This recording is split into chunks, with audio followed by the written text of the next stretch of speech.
Hello, and welcome to this webinar on how water approaches can power decarbonisation in the public sector and cut energy costs at hospitals, universities, and other sites. I'm James Scrivens from the Public Sector Sustainability Association, and I'm joined today by Dan Hutchins from the UK's largest water retailer, Water Plus. You're welcome. Pleasure to be here. Dan has more than 7 years' experience working with the public sector and other organisations in the UK and is a key account manager for the public sector. In this webinar, you'll get insight and working examples in action that are happening now on steps with water in the public sector that are having significant impacts and delivering results. Whether you're a facilities team, a sustainability manager, an energy manager, an estates net zero manager, or a business manager at a school, there will be something for everyone from the multi-award winning experts at Water Plus. Remember, you can contact the Water Plus team on hello@water-plus.co.uk to partner with them for your water. And you can find out more about Water Plus and how they're helping organisations on the Public Sector Sustainability Association website and at www.water-plus.co.uk/about-us. So let's get started and we'll dive right in. Our first question for Dan. So what's the key things people, including those working in and managing facilities for the public sector, need to have in mind around water and how it's used? They need to know their portfolio. They understand their portfolio. That's going to be crucial to help them make certain in terms of savings within their locations and help drive their sort of net zero targets as well. So that links in with the data that they get and how they can use that data to ensure that they reduce their carbon emissions and decarbonisation within public sector. So that would mean like regular maintenance checks throughout the year, so they understand fitting to working efficiently, looking closer at water, using sort of online portals to ensure they see opportunities and trends easily to make certain they sort of pick up on spikes. Doing that throughout the year so that they can ensure the site is running effectively at different locations. And if they're doing those steps to be able to sort of track their water use throughout the year, then there are other options available to drive water efficiency, such as recycling water and other approaches to help reduce water use overall, which ultimately reduces obviously the cost per water and helps them save money as well. Thank you, Dan. Our second question then, you mentioned water data playing an important role. So in what ways can it help an organisation or even a single site? Well, data is essential for planning, helps build future resilience and identifies areas for savings. So, for instance, one university we deal with has added data loggers or water meters at its sites. So 10 data loggers installed July and August this year. We had 6 days of water audits being delivered in areas that the data loggers have then identified worth exploring further. The university, wanted to understand the usage of the site, understand and identify trends and improvements around the water being used, and the savings that could be generated, where it be through leaks, where high use could be reduced more effectively and efficiently, as well as how to engage with staff. That's often the key in terms of, from a culture point of view, getting staff buy into, understand what they can do. We've also worked with sports centres, canteens and some accommodation and university sites where they operate throughout the year. So stopping water isn't always possible. It's not always possible to identify issues. This is where extra data comes into play, allowing public sector organisations to be able to drill down into the water use and understand what actions need to be taken to facilitate that. Thank you. So how can those managing public sector sites and utilities engage more with those working at, visiting and using these buildings? Okay, we're very keen in terms of customer participation. We've joined sustainability days at two NHS trusts, engaging with doctors, nurses, and other hospital staff around approaches to water and how small changes can have an impact in terms of the water that's used, the water that's saved, and that then has a knock-on effect in terms of saving money, saving water. We try and do it in a fun way, so we run quizzes at these sessions to raise awareness and explore the topic of water saving further.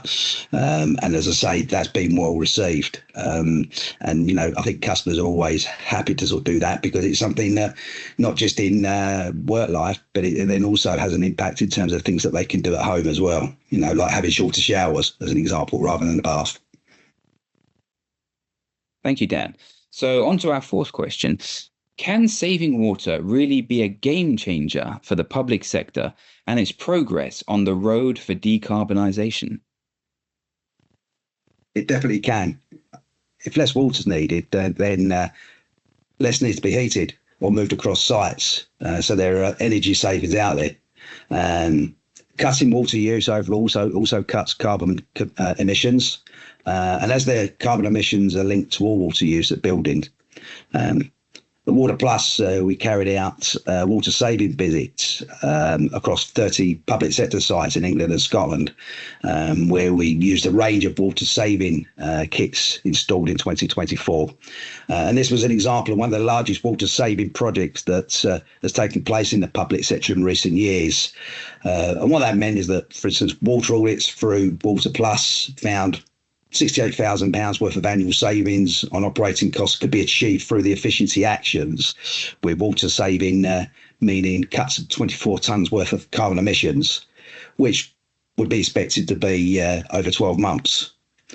So the Water Plus team would have analysed and reviewed data for the sites to target, select the water saving kits and technology required that would make the biggest impact at each particular location. The efficiency devices are cutting the amount of hot water needed at the sites, which ultimately reduces energy use. So the kits used included things like tap efficiency fittings, water efficiency shower heads, and flow and flush controllers, including waterless urinals. In 2024, schools, a parish council site and a village hall have all seen water savings as part of a pioneering large-scale project that undersaw water saving visits delivered and water efficiency kits installed. The project was delivered through Water Plus, working in conjunction with the wholesalers' green recovery programme. And ultimately what this meant, it meant freeing up money, which would have been spent on water bills, costs that could help the schools with things like teachers' salaries, school trips, and other equipment for the pupils to enable them to develop and grow. So it was worthwhile from doing that. We've also done other work with councils as well, and council sites, to help them in their portfolio in terms of making savings through small water efficiency devices in projects undertaken. Thank you. So what savings around water and other areas are public sector organisations seeing? Across 4 schools, as part of a large-scale project, saw water saving delivered and water efficiency kits installed, found 1.5 million litres of water could be saved over a year. And that's just from small, low-cost water saving devices. Now, that's equal to 19,837 bathtubs, each filled with 80 litres of water, or, put it another way, 6.3 million cuppers holding 250 ml each. And what does that mean? It would cut more than £4,000 off water costs, which would help school budgets and freeing up money for pupils. Thank you, Dan. So on to our 6th question. Can changing taps and making them more efficient really make that much of a difference? Yes, it can.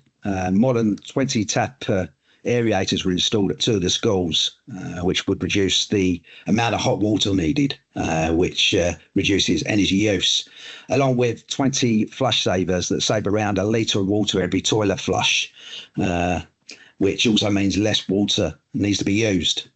One of the schools saw a flow rate for taps, which had efficiency fittings added, reduced to an average of 3.8 litres per minute, compared to an average of 6.7 litres per minute.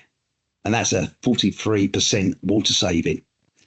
The 2024 project with these 4 schools that were involved delivered, on average, 37% water saving across the 59 sites. Thank you, Dan. Well, let's wrap up time for today on what's been a fascinating area. What 2 things would you encourage people in the public sector to keep in mind when it comes to water use at sites? Okay, first, water may be scope 3, though it shouldn't be looked at last to drive action and engagement. Secondly, get to know more about your water and how you can change your approach to how it's used. And by doing this, unlock the opportunities and tap into wider benefits that can help power progress on decarbonisation in the public sector. Well, it's been great to talk with you and find out much more about water in the public sector. I've certainly learnt a lot. So thank you for sharing your experience and knowledge with the Public Sector Sustainability Association. Pleasure. Thank you very much indeed.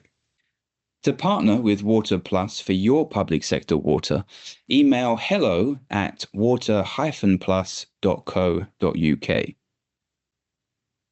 And you can find more advice, information, and examples of organisations engaging more with their water, working with Water Plus, on the Public Sector Sustainability Association website and e-newsletter.